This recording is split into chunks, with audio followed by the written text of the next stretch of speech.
Bulletin का आगाज करेंगे अहम खबर से। सीनियर सहाफ़ी अरशद शरीफ की पोस्टमार्टम रिपोर्ट में मजीद इंकिशाफात सामने आ गए। अरशद शरीफ के हाथ और कलाई पर मौजूद जख्म मुज़ाहमत की अलामत हैं। पोस्टमार्टम रिपोर्ट में तशद्दुद और जिस्म की हड्डियां टूटने का जिक्र नहीं। रिपोर्ट में कहा गया है कि अरशद शरीफ को 3 फीट के फासले से निशाना बनाया गया। पहली गोली गर्दन में लगी जबकि दूसरी गोली 3 से 6 फुट के फासले से सर पर लगी। मजीद तफसीलात देखिए head of investigation unit Zahid किशकोरी की इस रिपोर्ट में। तशद्दुद और जिस्म की हड्डियां टूटने का जिक्र नहीं, मगर अरशद शरीफ के हाथ और कलाई पर मौजूद जख्म मज़ाहमत की अलामत हैं। सहाफ़ी अरशद शरीफ की पोस्टमार्टम रिपोर्ट में मजीद इंकिशाफात सामने आ गए। रिपोर्ट में कहा गया है कि 4 जख्म मज़ाहमत की निशानदेही कर रहे हैं। पोस्टमार्टम रिपोर्ट की नई फाइंडिंग बता रही है कि अरशद शरीफ के जिस्म पर जख्म के मजमूई तौर पर 12 निशान हैं। अरशद शरीफ को 3 फीट के फासले से निशाना बनाया गया। पहली गोली गर्दन में लगी। इंतहाई करीब से निशाना बनाने वाली गोली ने जिस्म पर स्याह निशान छोड़ा, जबकि दूसरी गोली 3 से 6 फीट के फासले से सर पर लगी। इससे कबल पोस्टमार्टम की रिपोर्ट में मजमूई तौर पर 5 जख्म सामने आए थे। इसी मामले पर बात करने के लिए हमें ज्वाइन किया है हेड ऑफ समा इन्वेस्टिगेशन यूनिट जाहिद किशकोरी साहब ने। जाहिद साहब, पोस्टमार्टम रिपोर्ट के मुताबिक जख्म मुज़ाहमत की अलामत है, यानी मामला मजीद कॉम्प्लिकेटेड हो गया है। जी बिल्कुल ऐसा ही है। जो अभी कंसल्ट किया है हमने डॉक्टर से इस रिपोर्ट के बारे में, क्योंकि सारी क्लिनिकल लैंग्वेज थी। इसमें एक बात सामने नज़र आ रही है कि जो 4 ज़ख्म हैं, जो कि ज़ख्म नंबर 8, 9 और 10, 11 जो कि दाएं और बाएं हाथ और कलाई और हथेली पर हैं, उससे ये चीज़ डॉक्टर समझते हैं कि एक मज़ाहमत की है अरशद शरीफ ने जब उस पर बुलेट ने हिट किया है। ये एक नया पहलू है जो कि इन्वेस्टिगेटर्स को एक लीड दे सकता है कि अरशद शरीफ को जब कत्ल किया गया है उन्होंने अपने हाथों से मज़ाहमत की है, जिसकी वजह से ये पोस्टमार्टम रिपोर्ट में वहाँ पर मज़ाहमत का एलिमेंट सामने आता है। एक और अहम बात यह है कि एक बुलेट ने 3 फुट के फासले पर अरशद शरीफ को हिट किया है। ये भी एक नया इंकशाफ है, ये कम्प्रीहेंसिव रिपोर्ट है। इससे पहले जो चीज़ें सामने आई थी केन्या की पुलिस से, जब हमने अपने ज़राए से पोस्टमार्टम रिपोर्ट हासिल की थी, वहाँ पर दरमियाने दर्जे का बताया गया था कि जो एक मीडियम रेंज है वहाँ से बुलेट ने हिट किया है। तशद्दुद का वहाँ पर कोई निशान नहीं था, ना ब्रूजेज़, ना कोई टार्चर वगैरह। लेकिन जो पाकिस्तानी हुकाम ने कम्प्रीहेंसिव पोस्टमार्टम रिपोर्ट दी है, उससे बहुत सारी वाज़ेह चीज़ें सामने आई हैं, जिससे इन्वेस्टिगेटर्स को एक नई लीड मिल सकती है तहकीक करने के लिए। क्योंकि जो एक मज़ाहमत की अलामतें सामने आई हैं, अरशद शरीफ की डेड बॉडी पर 4 निशानात हैं, दाएँ और बाएँ हथेली और जो हाथ हैं वहाँ पर और एक कलाई पर। इससे लगता है कि शायद उन्होंने मज़ाहमत की है। और जो 3 फुट का फासला है गोली का, और दूसरी गोली जो जिसने हिट किया है वो 3 से 6 फुट के फासले पर डॉक्टर्स बता रहे हैं। तो ये वो नई चीज़ें हैं जिससे ये सब कुछ सामने आया है। लेकिन एक कॉमन चीज़, अरशद शरीफ की जो डेड बॉडी है वहाँ पर ब्रूजेस नहीं हैं और ना ही फ्रैक्चर कोई हुआ है जो कि तशद्दुद की वजह से सामने आया हो कि उस पर तशद्दुद हुआ है। लेकिन जो 12 ज़ख्म हैं उनमें से 3 ऐसे ज़ख्म हैं जो अरशद शरीफ के सैंपल लिए गए थे वहाँ पर, उनके नाखन के, फिर स्टोमक के, लिवर के, और जो एक बुलेट से उनकी 3 रिब्स टूटी थी वो भी सामने आती हैं। तो ये नया एलिमेंट सामने आया है अरशद शरीफ के इस डेड बॉडी का जो पोस्टमार्टम किया गया है। कम्प्रीहेंसिव रिपोर्ट है जिससे इन्वेस्टिगेटर्स को एक नई लाइन ऑफ डायरेक्शन मदद मिलेगी। अच्छा जाहिद, ये बताइए जो पाकिस्तानी तफ्तीशी टीम तहकीकात के लिए कीनिया के बाद दुबई गई थी, उसकी रिपोर्ट आने में कितना वक्त लग सकता है? इस वक्त जो तहकीकाती टीम है, क्योंकि दुबई में मौजूद है, 3 दिन वो वहाँ पर रहेगी। जो अहम लोग थे अरशद शरीफ के साथ कांटेक्ट में थे, जिन्होंने अरशद शरीफ को वहाँ पर होस्ट किया है, दुबई हुकाम से वो मिलने की कोशिश कर रही है। 2 लोगों का आज उन्होंने इंटरव्यू किया है।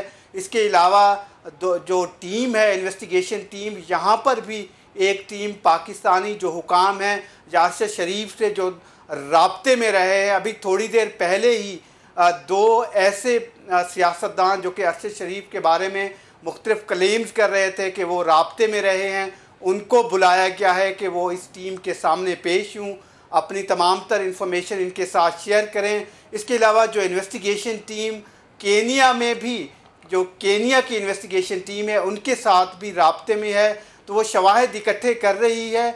अभी कुछ टाइम लगेगा, हो सकता है 3 हफ्ते लगे, क्योंकि ये कॉम्प्लिकेटेड एक मामला है। टीम इसको मुख्तलिफ ज़ावियों से देख रही है। जो मरकज़ी किरदार वक़ार और खुरम का है, आज जो मेरी सोर्सेस से बात हुई है, आज भी केनियन पुलिस के हुकाम ने वक़ार से रब्ता किया था और वक़ार वहाँ पर पेश हुए हैं। उन्होंने दोबारा अपना स्टेटमेंट जमा करवाया है वहाँ पर। तो ये मामला अभी चल रहा है, ये लगता नहीं है कि जल्द ये रिपोर्ट मुकम्मल हो, लेकिन ये मामला अभी चल रहा है। बिल्कुल जाहिद साहब, अपडेट करने के लिए शुक्रिया।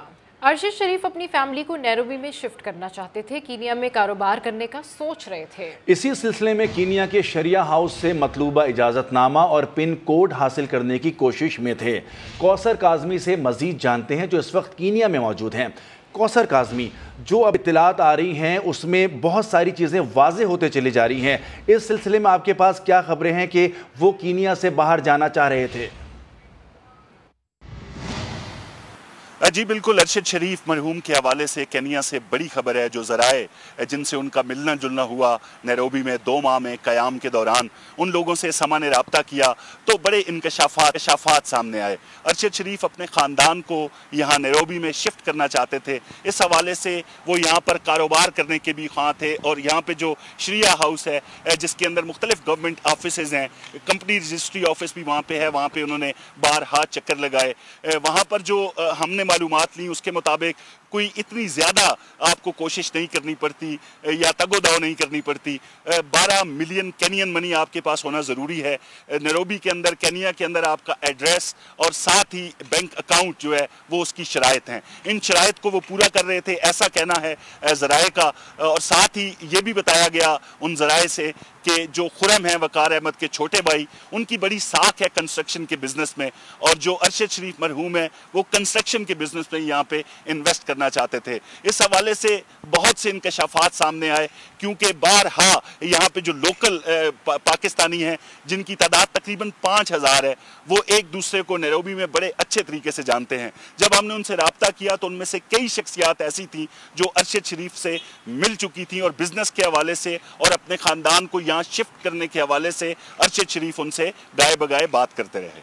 जी ठीक है, अपडेट करने के लिए शुक्रिया। अरशद शरीफ कत्ल केस की तहकीकात जारी है। फैक्ट फाइंडिंग कमेटी ने फैसल वाडा और मुराद सईद को तलब कर लिया। जी हाँ, ज़राए के मुताबिक फैक्ट फाइंडिंग कमेटी ने फैसल वाडा और मुराद सईद को पीर के रोज़ तलब किया है। दोनों सियासी शख्सियात को शवाहिद के साथ FIA हेडक्वार्टर्स में बुलाया गया है। फैसल वाडा और मुराद सईद ने अरशद शरीफ को लाहक खतरात से आगाह होने का दावा किया था। अरशद शरीफ के कत्ल में तहरीक इंसाफ के अंदर से भी लोग मुलविस हो सकते हैं। फैसल वाउडा ने ये इंकशाफ समा के प्रोग्राम नदीम मलिक लाइव में किया था। उनका कहना था कि सीनियर सहाफ़ी के खिलाफ मनसूबाबंदी पाकिस्तान में हुई थी। आइए सुनते हैं। शरीफ साहब के साथ हुआ वो एक एक्सीडेंटल मौत दिखाकर नमाज जनाजा पढ़ने के बाद चैप्टर बंद कर दिया गया था, और यूजुअली ऐसे ही होता है पाकिस्तान के अंदर। तो प्लान जिसने भी किया बहुत ज़बरदस्त किया था। आपके ख्याल में किसने प्लान किया था? पाकिस्तान में प्लानिंग हुई है। किसने की? जिनको ही सूट करता है। किन को सूट करता है? 3 सांप और 2 खास, और तो किसी को सूट नहीं करती है सब चीज। आपके ख्याल में अरशद की असैसिनेशन के अंदर तहरीक इंसाफ के अंदर के लोग मुलव्वस तो हो सकते हैं सर? देखिए अब तो कुछ भी हो सकता है। इमरान खान साहब के अलावा वेरी सीरियस चार्ज। देखिए मेरी आप आसानी से किसी के ऊपर, आप जिन लोगों को सांप कहते हैं मैं उन लोगों को अंडरस्टैंड करता हूं, चाहे पब्लिकली आप उनका नाम नहीं लेते, लेकिन अरशद शरीफ को मारने से देखिए उसको प्लानिंग के तहत उसकी जो उसने अपना काम ईमानदारी से किया, एक कन्विक्शन पे किया, ठीक है ना। वो मुल्क छोड़ना चाहता था, यहाँ तक भी मुझे पता है। किन वजूहात पे उसने मुल्क छोड़ा ये भी मुझे पता है। इमरान खान की सियासत शुरू दिन से आज तक एक तैनाती के गिर्द घूम रही है। ऑपोजिशन इसे मुतनाज़ा बनाकर सियासत ना करे।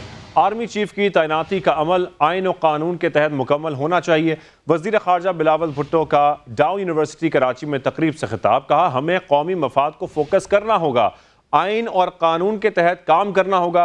सियासी तमाशे चल रहे हैं, निजाम नहीं चल रहा। हमारी नाकामी का बोझ अवाम को उठाना पड़ेगा।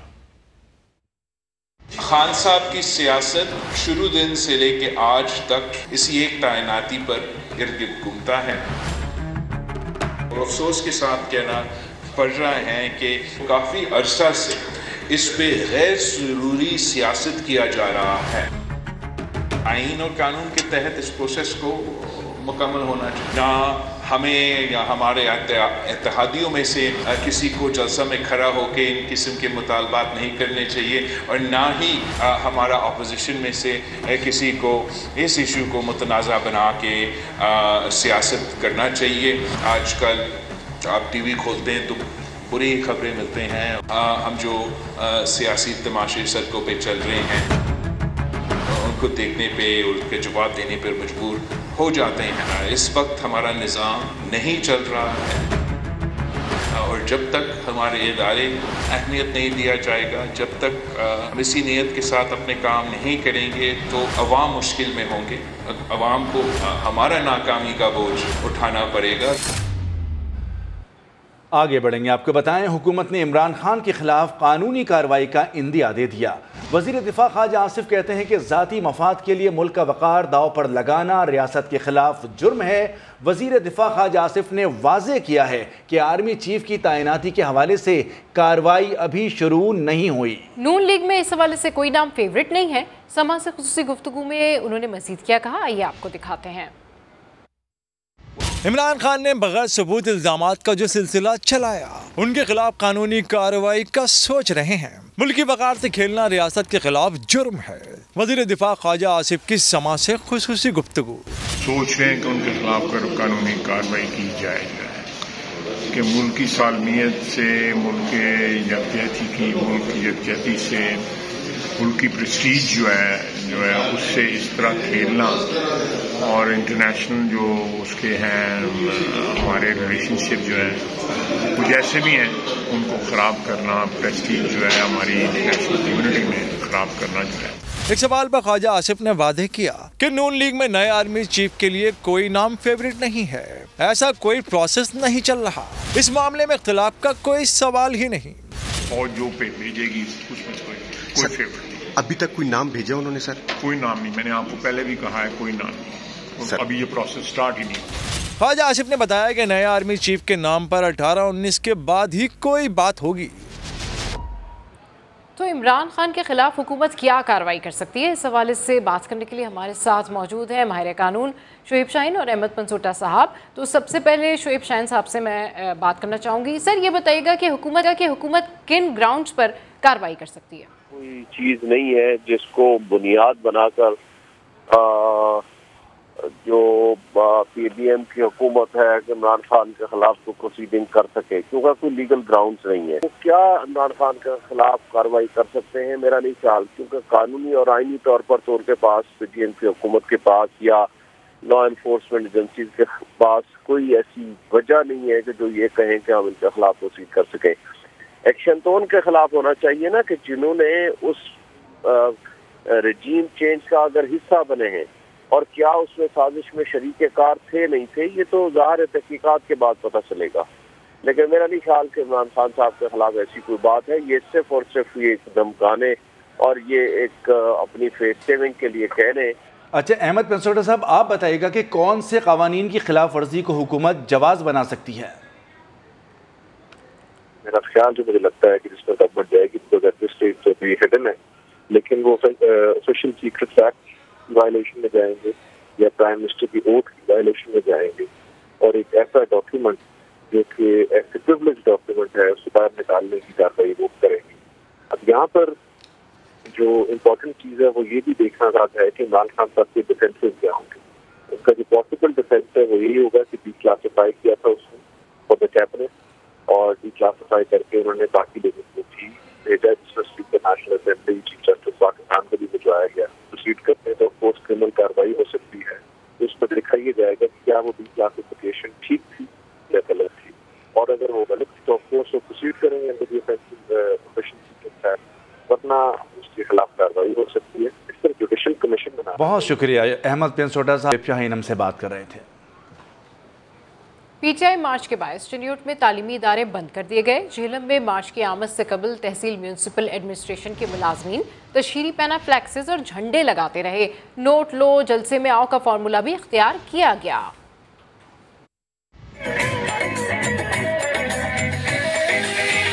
पहले जलसा गा भरो, बाद में पढ़ाई करो।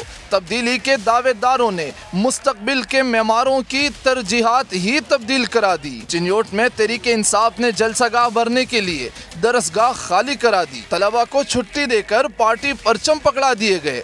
लगा दो नारे यार। स्कूल यूनिफॉर्म पहने तालिब इल्म मार्च का इस्तकबाल करने सड़कों पर मौजूद हैं। जिला इंतजामिया के तहत चलने वाले निजी इदारे भी बंद कर दिए गए। मार्केट कमेटी ने गल्ला मंडी की बंदिश का भी मरासला जारी कर दिया। दूसरी जानिब जेहलम में सरकारी वसाइल का बेदरेग इस्तेमाल किया जाने लगा। में मुलाजमीन खंभों पर पीटीआई के झंडे और पेना फ्लेक्स लगाते दिखाई दी। नोट लो जलसे में आओ का फार्मूला भी इख्तियार किया गया। पंडाल भरने के लिए खवातीन को पैसों का लालच दिया गया। पीटीआई रहनुमाओं ने खवातीन शुरका में 2-2 हजार रुपए तकसीम किए। पैसे देने की फुटेज मंजर आम पर आ गई। और कराची और हैदराबाद डिवीजन्स में बल्दियाती इंतखाबात कब होंगे? इलेक्शन कमीशन ने फैसला महफूज कर लिया है। इलेक्शन कमीशन में होने वाली समात में सिंध हुकूमत ने इंतखाबात 90 रोज के लिए मुलतवी करने की इस्तदा की। चीफ इलेक्शन कमिश्नर ने रिमार्क्स दिए, इलेक्शन जरूर कराएंगे, केस का फैसला जल्द देंगे। इस्लामाबाद से उस्मान खान की रिपोर्ट। सिंध बल्दियाती इंतखाबात के दूसरे मरहले के इनेकाद पर सियासी जमातों के मुतजाद मौक़िफ़ सामने आ गए। इलेक्शन कमीशन में सभी अलग अलग बोली बोलते रहे। सिंध हुकूमत की तरफ से मुर्तज़ा वहाब ने इलेक्शन 90 रोज बाद कराने की इस्तदा की। जमात इस्लामी ने इलेक्शन फौज की ज़ेर निगरानी कराने की तजवीज़ दी। MQM ने सारा जोर मरदमशुमारी में कराची से ज्यादती के नुक्ते पर लगाया। समात के दौरान चीफ इलेक्शन कमिश्नर ने कहा, सूबाई हुकूमत चाहती ही नहीं कि बल्दियाती इलेक्शन हो। आज नया मौक़िफ़ अपना लिया। सिंध हुकूमत के पास सिक्योरिटी एहलकारों की कमी है तो हम खुद पंजाब से सिक्योरिटी मांग सकते हैं। फौज, रेंजर्स और FC से बात की, वो कहते हैं आगे पुलिस होगी। इलेक्शन कमीशन हर वक्त इंतखाबात कराने के लिए तैयार है। इलेक्शन कमीशन ने समात मुकम्मल करने के बाद जारी इलामिया में कहा कि कराची में बल्दियाती इंतखाबात कराने की बहुत कोशिश की। इस हवाले से कुछ जमीनी हकाइक भी है। महफूज फैसला जल्द सुनाया जाएगा। फैसला ऐसा हो जिस पर अमल दरामद हो सके। कानून नाफिज करने वाले फौजी और नीम फौजी इदारे दूसरे और तीसरे लेवल पर ड्यूटी के लिए तैयार हैं। उस्मान खान, समा, इस्लामाबाद। कराची में बल्दियाती इलेक्शन का इनेकाद मुअम्मा बन गया। सियासी जमातें अपना अपना राग अलापने लगी। इलेक्शन कमीशन ने मामला अपने हाथ में ले लिया। किस सियासी जमात ने क्या मौक़िफ़ इख्तियार किया, ये बता रहे इस्लामाबाद से उस्मान खान अपनी इस रिपोर्ट में। सिंध बल्दियाती इलेक्शन केस में सबसे बड़ा धमाका सिंध हुकूमत ने किया। कराची हैदराबाद में बल्दियाती इलेक्शन में 3 माह का इल्तवा मांगा। मुर्तज़ा वहाब ने इस हुकूमती फैसले की वजूहात भी पेश की। मौजूदा सैलाब की सूरत हाल है, उसकी वजह से 17,500 अफसरान हैं, एहलकार हैं, जिनका शॉर्टफॉल है सिंध पुलिस की जानिब से, जिसकी वजह से हम जो है इलेक्शन फिलहाल नहीं करा सकते। MQM कराची में जल्द इलेक्शन की हामी, मगर उनकी सुई मरदमशुमारी के नुक्ते पर अटकी रही। हम चाहते हैं इलेक्शन जल्द से जल्द हो। कराची के साथ जो ज्यादतियां हैं उनको भी कंसिडर किया जाए। सेंसस में कराची को आधा गिन दिया गया। जमात इस्लामी ने बल्दियाती इलेक्शन जल्द न होने पर लोगों में नाउमीदी बढ़ने का खदशा जाहिर किया। बार बार इंतखाबात का इल्तिवा ये दुरुस्त नहीं है। इससे लोगों के अंदर नाउमीदी भी पैदा होती है, एतमाद भी खत्म होता है। बहुत शदीद जरूरत है कि फौरी तौर पर बल्दियाती इलेक्शन मुनक्किद किए जाएं। शहर का कोई मेयर हो। PTI के वकील ने नया शेड्यूल जारी करके फौरी इलेक्शन कराने का मुतालबा किया। डेफिनेट डेट दे, इलेक्शन कमीशन अपने इख्तियारात को इस्तेमाल करे। जो नई डेट दी जाए उसके साथ जो है वो नया शेड्यूल अनाउंस हो या कि नॉमिनेशन फ्रेश ली जाए। सिंध हुकूमत को इलेक्शन कराने में वाकई गंभीर मसाइल हैं या नहीं? अपोजिशन जमातें हुक्मरान जमात के मौक़िफ़ मानने को बिल्कुल भी तैयार नहीं। और अभी आपको बताएं, वज़ीर आज़म शहबाज शरीफ कोरोना वायरस में मुब्तला हो गए, खुद को क्वारंटीना कर लिया। तिब्बी माहिरीन ने नवाज शरीफ और मरियम नवाज को भी फौरी कोरोना टेस्ट कराने का मशवरा दे दिया। वज़ीर इत्तलात मरियम औरंगज़ेब ने अपनी ट्वीट में बताया कि वज़ीर आज़म की तबीयत 2 रोज़ से नासाज थी। आज कोरोना टेस्ट करवाया जो पॉजिटिव आया। अवाम उनकी जल्द सेहतयाबी के लिए दुआ करें। शहबाज शरीफ लंदन में मुस्लिम लीग नून के कायद और दीगर रहनुमाओं से मुलाकातों के बाद पाकिस्तान वापस आए हैं। तिब्बी माहिरीन ने मशवरा दिया है कि नवाज शरीफ, मरियम नवाज और सलमान शहबाज भी कोरोना टेस्ट करवाएं और एहतियातन सब करंतना करें। सदर ममलिकत आरिफ अलवी और साबिक सदर आसिफ अली जरदारी ने वज़ीर आज़म के लिए नेक तमन्नाओं का इजहार किया और जल्द सेहत की दुआ की है।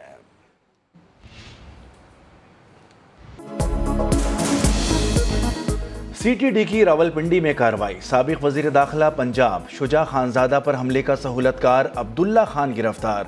मुलजिम ने खुदकुश, हमला आवर और मास्टरमाइंड को पनाह देने का एतराफ़ कर लिया।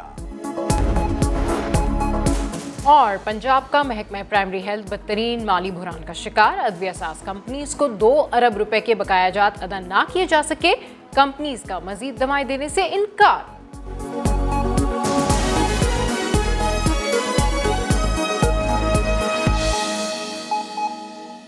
पाकिस्तान क्रिकेट बोर्ड 83 करोड़ 59 लाख रुपए खसारे का शिकार हो गया।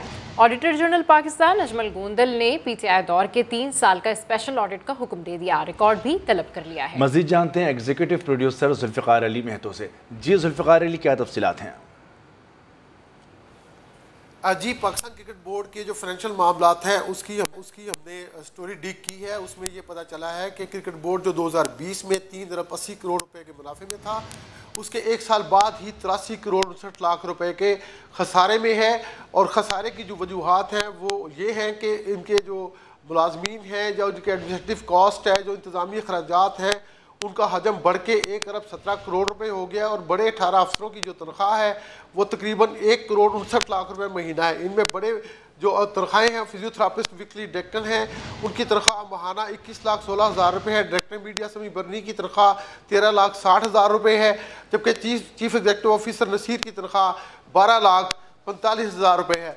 इसके अलावा पाकिस्तान का क्रिकेट बोर्ड जो है वो उसमें जो रमीज़ राजा चीफ एग्जीक्यूटिव ऑफिसर हैं, उनका जो तकर्री है वो तो आर्जी तौर पे और हुई है आज़ादी तौर पे, लेकिन वो सालाना 75 लाख रुपए की मिरात लेते हैं। उन्होंने पिछले 9 माह में 36 लाख रुपए का TADA वसूल किया है। और उनका जो ज़ाती कार का ड्राइवर है उसकी माहाना तनख्वाह 80 हज़ार रुपये है। जबकि जो आम PCB का ड्राइवर है उसकी तनख्वाह 24 हज़ार रुपये महीना है। इसके अलावा PSL के दौर में रमीज़ राजा ने आते ही 1 अरब और 68 करोड़ रुपए की उनको कोरोना ग्रांट के तौर पे जो 6 फ्रेंचाइजी उनको अदायगी की है। ये किस मुआहदे के तहत हुई है, ये किस अंडरस्टैंडिंग के तहत हुई है, इस बात का भी मालूम नहीं हो सका है, क्योंकि पाकिस्तान के जो राइज कवानीन है उनकी ये खिलाफ वर्जी लगती है। लेकिन समी इब्राहिम जो तर्जुमान है PCB के, उनका ये कहना है कि ये सारी अंडरस्टैंडिंग के तहत हुई है। और जो चीफ एग्जीक्यूटिव मरात ले रहे हैं रमीज़ राजा, उसकी बोर्ड मंजूरी दे चुका है। बहुत शुक्रिया। एग्जीक्यूटिव प्रोड्यूसर जुल्फिकार अली महतो तफसीलात से आगाह कर रहे थे। आगे बढ़ेंगे। आपको बताएं, खैबर पख्तूनख्वा के मेगा करप्शन केसेस की तहकीकात का मामला। पब्लिक अकाउंट कमेटी ने चेयरमैन नैब आफ्ताब सुल्तान को कल तलब कर लिया है। कमेटी चेयरमैन नूर आलम खान ने हुक्मनामा जारी किया कि अरबों खरबों के घपलों की तहकीकात पर चेयरमैन नैब ब्रीफिंग दे। इस्लामाबाद से रिपोर्ट कर रहे हैं उस्मान जावेद। कौमी एहतसाब ब्यूरो ने खैबर पख्तूनख्वा के मेगा करप्शन केसेस की तहकीकात में कोई खोज लगाया है या नहीं। PAC ने चेयरमैन नैब को ब्रीफिंग के लिए बुला लिया। कमेटी चेयरमैन नूर आलम खान ने नोटिस जारी करते हुए कहा, बुध को इजलास के एजेंडे का पहला नुक्ता मेगा करप्शन केसेस होगा। आफ्ताब सुल्तान दिन 1:30 बजे कमेटी को KPK और दीगर बड़े करप्शन केसेस की तहकीकात में पेशरफ्त के बारे में बताएंगे। पीपल्स पार्टी के रुकन सलीम मांडवीवाला ने निशानदेही की कि बाज़ इदारों की DAC 2016 से नहीं हो रही। इस पर चेयरमैन कमेटी ने कहा कि आइंदा जिन इदारों की ऑडिट कमेटियां बर वक्त काम नहीं करेंगी, उनके सेक्रेटरीज की तनख्वाह से कटौतियां करके कौमी खजाने को नुकसान की तलाफी की जाएगी। इजलास के दौरान उस वक्त अजीब सूरत हाल पैदा हो गई जब सेक्रेटरी वजारत ओवरसीज पाकिस्तानीज का माइक अचानक बंद हो गया। कार्रवाई में ऑनलाइन शामिल रुकन सैयद हसन तारिक ने आवाज न आने की शिकायत की तो नूर आलम खान का पारा चढ़ गया। उन्होंने हुक्म दिया कि मवासलाती सिस्टम में खराबी की तहकीकात करके जिम्मेदारों का तयन किया जाए। उस्मान जावेद मलिक, समा, इस्लामाबाद।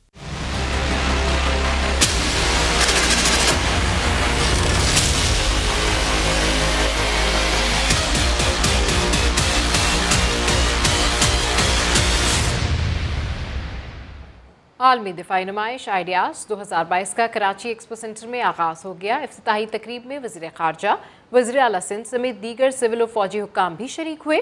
बिलावल भुट्टो का कहना है कि 6 माह में दुनिया से ताल्लुकात में बेहतरी आई है। फैटिफ की ग्रे लिस्ट निकलना इसका वाज़ेह सबूत है।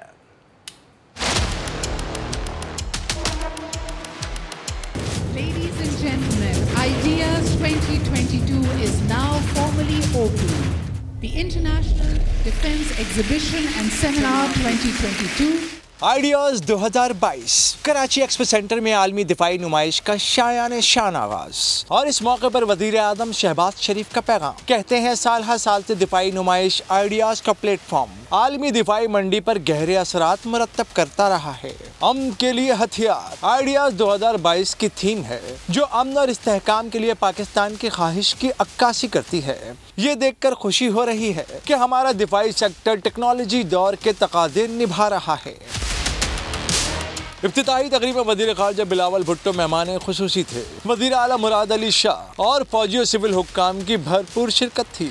आलमी तिजारती और फौजी वफूद सेमिनार का हिस्सा थे। वज़ीर ख़ारजा बिलावल भुट्टो ने तकरीर में कहा कि ये मौका पाकिस्तान के लिए बड़े एजाज़ की बात है। गुज़िश्ता 6 महीनों में हमने दुनिया से ताल्लुकात बहुत बेहतर बनाए हैं। इस नुमाइश का किरदार इस मामले में अहम है। Pakistan's diplomatic relations, diplomatic ties have gone from strength to strength. Over the past 6 months, we've witnessed a positive trajectory of our diplomatic relations, be it with the East, the Middle East, the West, or the rest of the world, culminating in our exit from the FATF grey list. Bilawal Bhutto ने कहा कि विरसे में बीमार मईशत मिली। खुदा का शुक्र है कि अब मुआशी बहरान से निकल आए हैं। हमारी मखलूत हुकूमत मुल्क को मसाइल से निकालने की जद्दोजहद कर रही है। उन्होंने जाली खबरों को बड़ा खतरा करार दिया। In an age of fake news and disinformation, the threats to national security have increased manifold. इस मौके पर वफाकी वज़ीर दिफाई पैदावार मोहम्मद असरार तरीन ने खिताब किया। कहा कि पाकिस्तान दिफाई पैदावार में आलमी मयारात पर पूरा उतरता है। इस सेमिनार की खास बात जदीद दिफाई तरीक़ों में आर्टिफिशियल इंटेलिजेंस के किरदार पर मालूमात का तबादला है। कराची के इलाके नॉर्थ नाज़माबाद में खुदाई के दौरान मलबा गिरने से 2 मजदूर जाँ बहक हो गए। यह आम खबर हम आपके साथ में शेयर कर रहे हैं। कराची का इलाका है नॉर्थ नाज़माबाद, जहां खुदाई के दौरान मलबा गिरने से 2 मजदूर जाँ बहक हो गए। समा की स्क्रीन पर आप ये मनाजिर भी देख सकते हैं। ये वाक़या पेश आया कराची के इलाके नॉर्थ नाज़माबाद में, जहाँ पर खुदाई जारी थी और इसी वाक़े के दौरान 2 मजदूर जो हैं वो जाँ बहक हो गए हैं। मलबे तले दबकर 2 मजदूर जाँ बहक हो गए, ऐसा रेस्क्यू वालों का बताना है। जबकि लवाहिकीन बग़ैर किसी कानूनी कार्रवाई के मैयतें लेकर रवाना हो गए हैं। तो ये अहम खबर है जिसके हवाले से हम आपको अपडेट कर रहे हैं। अहमद रहमान खान ने हमें ज्वाइन किया, उनसे मजीद इसकी तफसीलात जानते हैं। जी अहमद, इस वाक़े के हवाले से अपडेट कीजिए।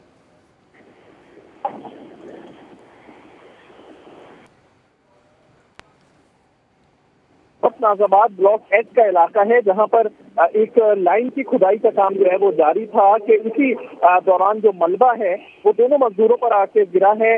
दोनों मजदूरों को निकालने की कोशिश इलाका वकीलों ने अपनी मदद आपके तहत की, लेकिन वो उसमें इतना ज्यादा कामयाब ना हो सके। एक मजदूर जो था सुफियान, उसको जो है वो मुर्दा हालत में निकाला गया, जबकि दूसरा मजदूर मुजम्मिल उसे बेहोशी की हालत में निकाला गया था, लेकिन अस्पताल मुंतकिल करते हुए उसकी जान चली गई। तो ये दोनों मजदूर जो है वो मलबे तले दब के जो है वो जाँ बहक हुए हैं। इनकी लाशों को अब्बासी शहीद अस्पताल मुंतकिल किया गया था, लेकिन इनके बोरसा बगैर किसी कानूनी कार्रवाई कराए लाशों को वहां से ले जा चुके हैं। जी ठीक है, अपडेट करने के लिए शुक्रिया अहमद। महकमा इंसदाद दहशतगर्दी ने रावलपिंडी में कार्रवाई करते हुए साबिक वज़ीर दाखिला पंजाब कर्नल रिटायर्ड शुजा खानजादा पर खुदकुश हमले के सहूलतकार को गिरफ्तार कर लिया। अब्दुल्ला खान ने खुदकुश बमबार और मास्टरमाइंड को अपने घर में पनाह देने का एतराफ़ कर लिया। तर्जुमान CTD के मुताबिक हसास इदारों के साथ मुश्तरका कार्रवाई के दौरान अब्दुल्ला खान को गिरफ्तार करके बारूदी मवाद बरामद कर लिया गया। मुलजिम का ताल्लुक़ आज़ाद कश्मीर से है। मुलजिम ने साबिक वज़ीर दाखिला कर्नल शुजा खानजादा पर हमला करने वाले खुदकुश बमबार और मास्टरमाइंड को पनाह दी थी। मुलजिम के कब्ज़े से बरामद होने वाला बारूदी मवाद तखरीब कारी के लिए इस्लामाबाद मुंतकिल किया जाना था। मुलजिम अब्दुल्ला खान के ख़िलाफ़ मुकदमा दर्ज करने के बाद तफ्तीश के लिए नामालूम मकाम पर मुंतकिल कर दिया गया है। फैसलाबाद की तहसील तांदलियावाला में पुलिस हिरासत में मुबैना तशद्दुद से मुलजिम की हलाकत, SHO और अमले के खिलाफ मुकदमा दर्ज कर लिया गया। इसकी मज़ीद तफसीलात जानते समा के नुमाइंदे यूसुफ शीमा से। जी यूसुफ, अपडेट कीजिए।